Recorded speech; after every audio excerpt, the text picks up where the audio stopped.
Hi எல்லாருக்கும் வணக்கம். குலசை முத்தாரம்மன் தசரா முடிஞ்சு 8ஆம் தேதியில் இன்றைக்கி கோயிலுக்கு வந்திருக்கோம். கோயிலில் நார்மலாக கூட்டம் இருக்குது, ரொம்ப க்ரௌடுன்னு சொல்ல முடியாது. கோயிலில் கடற்கரையில் வந்து தூங்கலான்னு வந்திருக்கோம். என் பாப்பா ஒருத்தி குளிரில் கிட்டுக்கிட்டு நடிக்கிட்டு இருக்கா. பெருசாக வாய் பேசினா கடற்கரையிலே படுப்போம், ஜாலியாக இருக்கும் அப்படின்ட்டு. நான் எவ்வளோ சொன்னேன் மண்டபத்திலே படுப்போம் பாப்பா அப்படின்ட்டு. இல்லை மாமா அதெல்லாம் ஒன்றும் செய்யாதுன்னா ஒருத்தி மாமா தயவு செஞ்சு எங்கேயோ கூட்டு போயிரு அப்படின்னு சொல்லிட்டு உட்காந்து அழுதுகிட்டு இருக்கா. இப்போ காலையில் எழுந்துச்சு குளிச்சுட்டு கோயிலுக்கு போகலான்னு பார்த்தா கடற்கரையில் யாருமே காணல. என்னடான்னு பார்த்தா அப்போ தான் புரிஞ்சுது சூரியன் மூஞ்சில் சுள்ளுன்னு சுட்டரிச்சதுக்கப்புறம் தான் நாங்கள் எழுந்திரிச்சிருக்கோம் அப்படின்ட்டு.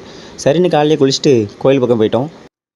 முதல்ல நம்ம கடற்கரை பிள்ளையார் கோயிலையும் சுற்றி இருக்கிற நாகக்கன்னியம்மன் கோயிலையும் கும்பிட்டுட்டு அப்படியே சுற்றி பார்த்தோம். ஆனால் தசரா கோயிலாடா இது அப்படிங்கிற லெவலுக்கு இருந்துச்சு. ஏன்னா லாஸ்ட் வீக் தான் அவ்வளோ க்ரௌட் இருந்துச்சு இந்த இடத்துல. இது நம்ம சிதம்பரேஸ்வரர் கோயில்.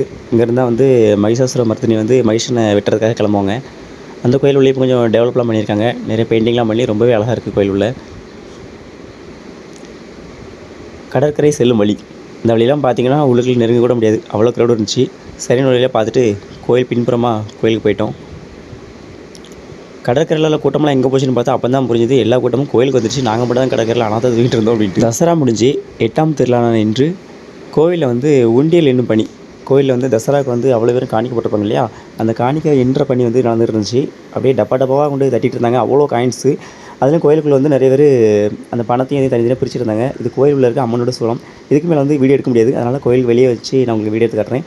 நாங்கள் கோயிலுக்கு போன அன்றைக்கும் பார்த்திங்கன்னா சாமி நிறைய பேர் மக்களுக்கு கணக்கு சொல்லிட்டு இருந்தாங்க. நாங்களும் சரின்னு சொல்லிட்டு அவங்கள்ட்ட ஒரு திருநீர் வாங்கி போட்டுட்டு வந்துவிட்டோம். கோவிலில் சும்மா சொல்ல முடியாது, அன்றைக்கும் ஒரு ஆயிரக்கணக்கான பேர் வந்திருந்தாங்க. நாங்கள் போகிறதுக்கு முன்னாடி நிறைய கூட்டம். அந்த உண்டியல்ன்றதுக்காக அவங்க ஆள் செட் பண்ண விதம், அப்புறம் அதுக்கு மிஷின் இதெல்லாம் பார்க்க ரொம்பவே அழகாக இருந்துச்சு. நாங்களும் எல்லாத்தையும் பார்த்துட்டு கோயிலுக்கு கிளம்பிட்டோம். டாடா பாய்.